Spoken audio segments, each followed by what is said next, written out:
جن باتوں کے کہنے میں فائدہ نہیں ہے اس سے زبان کو جو مومن روک لے اللہ اسے کامیابی کی راہ کا مسافر بناتا ہے، اللہ اسے جنت کی راہ کا مسافر بناتا ہے۔ یعنی اپنی زبان سے اتنی ہی بات کہو جس سے فائدہ ہے یا تو دنیا کا یا تو آخرت کا، اور جس سے کوئی فائدہ نہیں ہے اپنی زبان سے وہ بات نہ نکالو۔ اسی لیے میرے نبی نے فرمایا مجھے دو چیزوں کی ضمانت دے دو، میں تمہیں جنت کی ضمانت دیتا ہوں، ایک تو جو دو داڑوں کے بیچ میں ہے اس کی ضمانت دے دو، اور ایک تو وہ جو دو ٹانگوں کے بیچ میں ہے اس کی ضمانت دے دو۔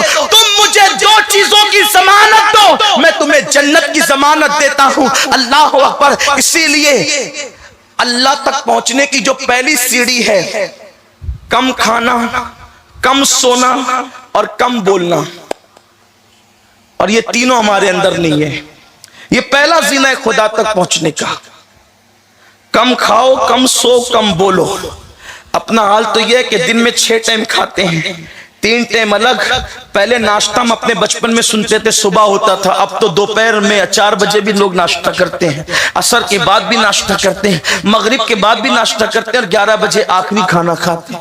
اور کچھ لوگوں کو تو یہ بھی سنا ہے کہ وہ رات کے 2 بجے آخری کھانا کھاتے ہیں۔ یعنی اتنی مرتبہ بندہ کھا رہا ہے، کوئی لیمٹ ہی نہیں ہے۔ اور یہ بھی شہوت ہے۔ شہوت صرف نفس کی نہیں ہے بلکہ کھانے کی بھی شہوت ہے۔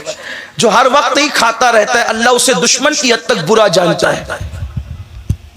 جو نیند پوری ہونے کے بعد بھی سوتا ہی رہتا ہے اللہ اس کو دشمن کی حد تک برا جانتا ہے، اور جو بے ہدہ باتیں کرتا رہتا ہے اللہ اس کو دشمن کی حد تک برا جانتا ہے۔ ہمارے بزرگوں نے تو یہاں تک فرمایا کہ اگر کوئی چیز بنی ہوئی ہو نا اور اس کے متعلق یہ ہے کہ یہ کیوں بنی، اس میں کوئی فائدہ نہیں پوچھنے کا، مت پوچھا کرو۔ الفاظ جتنے کم بولو گے اتنا آخرت میں فائدے میں رہو گے، دنیا میں جتنا کم کلام کرو گے اتنا فائدے میں رہو گے، کیونکہ جو کہا جا رہا ہے وہ لکھا جا رہا ہے۔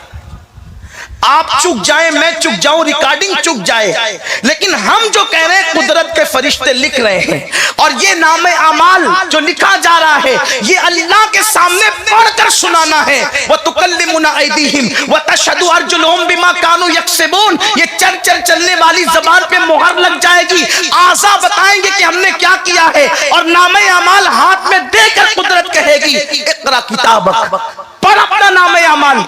کیا پڑھیں گے؟ کتنی گندی گندی بات کرتے ہیں نا، کون کتنی گندی بات کرتا ہے ہر آدمی اپنے آپ کو جانتا ہے۔ فون پر جو 2 بجے کے بعد کوئی گٹر کے کنارے بیٹھ کر، کوئی رکشہ میں بیٹھ کر، کوئی گھر کی چھت پر جا کر، کوئی گلیوں میں سونی سونی گلیوں میں چل کر جو 2 بجے کے رات 12 بجے کے بعد جو باتیں ہوتی ہے وہ فری والی باتیں، سوچیں ذرا کیا باتیں کرتے ہیں۔ صحابہ کرام کی حیا کا حال یہ تھا کہ بہت سارے صحابہ تو ایسے جنہوں نے پوری پوری زندگی کبھی بغل بھی نہیں کہا، لفظ بغل بھی انہوں نے نہیں کہا، ان کی احتیاطیں یہ تھی۔ حیا کی باتیں بہت سارے صحابہ اس خوف سے اپنی بیویوں سے بھی نہیں کرتے تھے کہ فرشتے لکھ لیں گے تو اللہ کے سامنے پڑھ کر کیا سنائیں گے۔ اور وہ کون سی گندگی ہے جو مسلم جوانوں کی زبان سے نہیں نکل رہی ہے؟ کتنی گندی گندی گالیاں، کتنی گندی گندی گفتگو۔ بلکہ اب تو ہم دیکھتے ہیں جو طبقہ نام نہاد دیندار کہلاتا ہے، تنہائیوں میں ان کو اپنی زبان پہ بھی کنٹرول نہیں ہے۔ زومانے باتیں، گندی باتیں، گلیز باتیں، بھول گئے خدا کو، اللہ کو فراموش کر گئے۔ اور سن لو، عوام کے سامنے متقی بن کر، عوام سے تقوی کی سند لے کر کبھی کوئی کامیاب نہیں ہو سکتا۔ تقوی کی سند عوام سے نہیں ملتی، تقوی کی سند قدرت سے ملا کرتی ہے۔ اِنَّ أَكْرَمَكُمْ عِنْدَ اللَّهِ أَتْقَاكُمْ۔ اللہ کے نزدیک عزت والا وہ ہے جو اللہ سے سب سے زیادہ ڈرنے والا ہے۔ صحابہ کہتے ہیں ہم نے حضور کی زبان سے، توجہ، صحابہ کہتے ہیں ہم نے حضور کی زبان سے ان کی شان کے خلاف کبھی کوئی کلام نہیں سنا۔ حضور شدید غصے میں جب سب سے سخت جملہ فرماتے تھے، شدید سے شدید غصے میں جو سب سے سخت جملہ فرماتے تھے وہ یہ کہتے تھے تیری ناک خاک آلود ہو جائے۔ اس سے زیادہ سخت جملہ ہم نے اللہ کے رسول سے نہیں سنا، تیری ناک خاک آلود ہو جائے۔ یا پھر یوں کہتے تھے کہ تیری ماں تجھ پہ روئے. لیکن آج اپنی زبانیں، بلکہ لوگ تو اپنے بچوں کو ماں بہن کی گالی دیتے.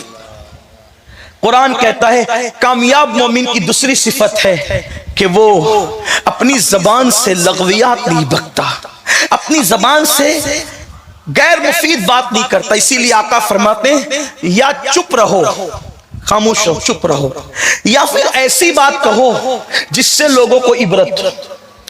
اللہ کا ذکر کرو، حکمت کی بات کرو. اور ایک خاص بات، جو بندہ چپ رہنا سیکھ گیا اس کے دل کو اللہ اپنی محبت کے لیے کھول دیتا ہے. ہاں یہ خاص بات ہے. اس لیے کہ جس کو جتنا یار کا پتہ ملتا ہے وہ اپنی زبان اتنی بند کرتا چلا جاتا ہے. جس کو اللہ کی محبت، دیکھ لیں آپ جتنے بھی اسلاف ہمارے ہیں، سرکار غریب نواز کے ملفوظات آپ دیکھیں، اچھی بات کہتے تھے پھر بھی 10 منٹ سے زیادہ کا نہیں.